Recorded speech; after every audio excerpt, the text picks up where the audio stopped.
The topic is the great debate, President Barack Obama, and Dr. AAl-Hadid has already laid out the issue of race, religion, and now, Dr. AAl-Hadid, I think if we could talk about politics yes. During this last segment in reference to this great debate. Let's talk about politics of it all. Yeah, and leading into the political part, I'd like to go back to Mahatma Gandhi. Some of his biographers once said that Gandhi was a saint trying to be a politician. And if you use that as an example, I would say that Obama is a politician trying to be a saint. Okay. And you know, politics is a very interesting business. You know, you have all type of people. So in that sense, I think he is doing, you know, an excellent job. Let's look at his campaign. His campaign, I think, spoke to the fact that the nation was divided. You know, people were being polarized. If racism was not above ground, it was certainly underground.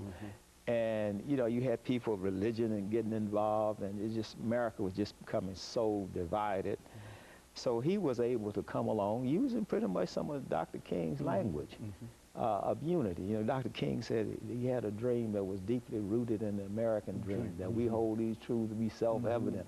And so I think Obama is also able to select passages from the Bible and passages from the Constitution. Of course, he's a constitutional lawyer, and he taught constitutional law at the University of Chicago for 10 years while he was serving as state senator. So he's able to, you know, combine these things. So what I see is Obama is pushing Dr. King's agenda inside of the legal and the political arena. And that's how I see him in that sense. Now, back to what I was saying, he was very unusual. I think he was able to capture the hearts and imagination of people under 40 years old. And he was also able to tap into the anger that was out there and the disappointment that was out there, you know, and tap into the fact that people didn't have jobs.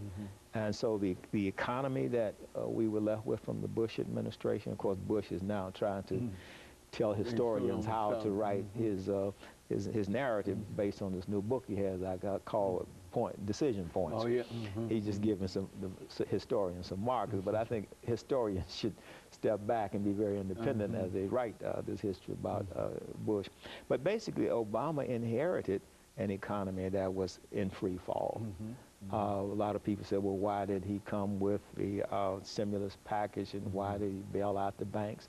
That was already in place because they were bailing out the housing industry under Bush with the TARPs, you know, buying up these toxic assets.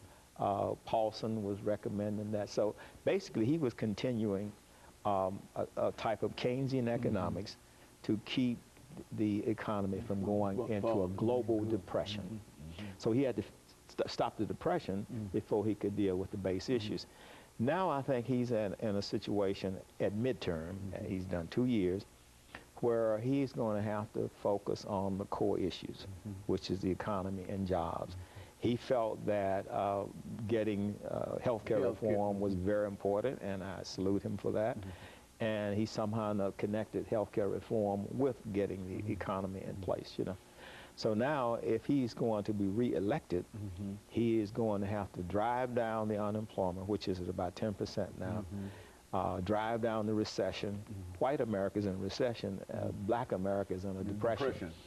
And so he's going to have to deal with the core economic issues. Now, whether or not he can do that in 24 months, you know, remains to be seen, especially since he does not have, the Democrats don't have control of the House of Representatives as they had when he got the health care measure. They were controlled in the Senate and the House of Representatives.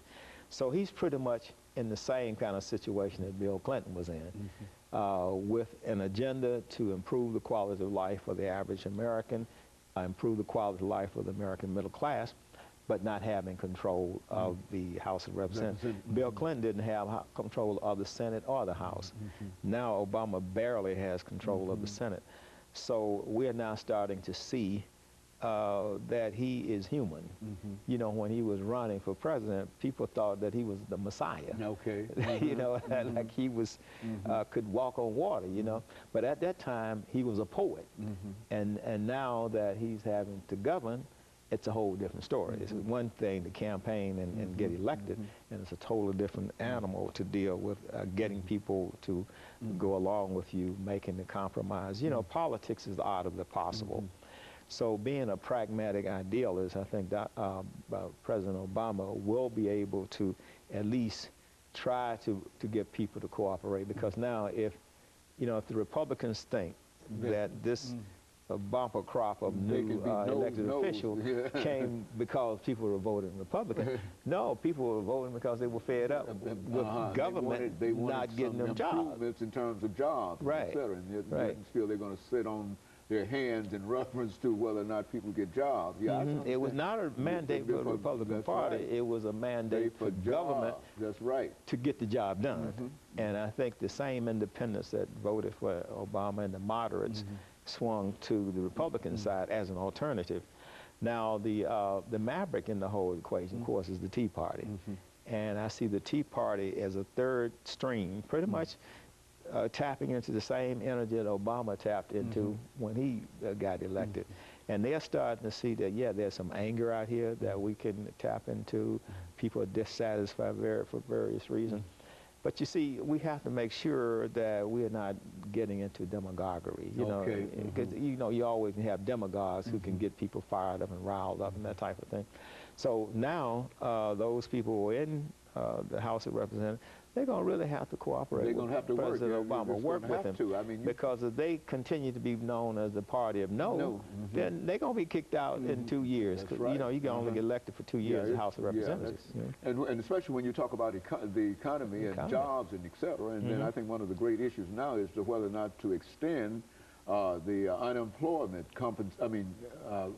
unemployment compensations for a large number of folks. Right. And you can't sit up there and sit on your hands in reference to that when people in Kentucky and people in Ohio and all these people are suffering. And the only thing you can say is that you're not going to cooperate. See, I mean, to me, that seems to be a very, very odd kind of situation that they find themselves in. I mean, it's almost as bad as not having voted for the health care thing and then to come up and talk about getting rid of it. Well, anyway, I don't want to... Well, you know, the thing is, it seems as though we're revisiting the contract with America that Newt Gingrich started. That's exactly it. When Bill Clinton was in power. And, you know, he took it to the point where he actually shut the government down. And I think if they start those kind of antics again, the American people are not going to have any tolerance with that, you know what I mean? But another part of the fact that, of the economy was the fact we were in two wars, a war in Iraq, a war in Afghanistan, plus in a recession.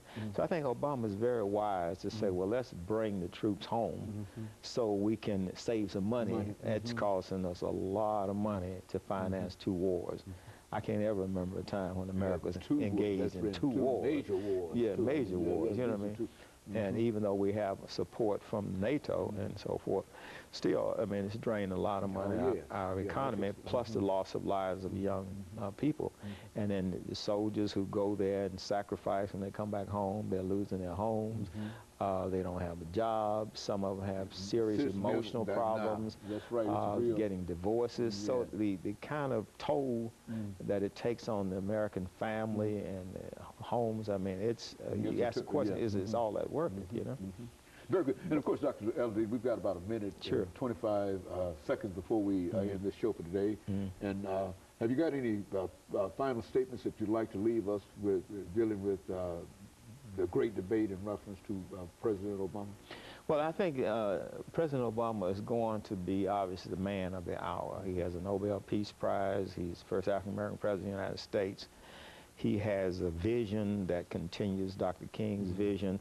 So I think the historians will have to say that he is certainly one of the dominant intellects and one of the dominant statespersons of the 21st century. Very good. And of course, we're getting ready soon to celebrate Dr. King's birthday again, holiday, and I guess you're ready for that too, I would imagine. Yes, sir. And everybody's ready for that, and everybody that you know, you've got them. Okay. Yeah, we have to keep Dr. King's dream alive because he is the alternative to what is not happening in America. He still represents that shining light, that vision where we need to go, that people should be judged not by the color of their skin, but by the content of the character. I appreciate that. Character is the most critical things for the American people today. Very good. Rooted in scripture as well as American values. Okay, let me thank you, and let me encourage our audience to tune in again next week for another informative edition of Comments. Thank you, and good morning.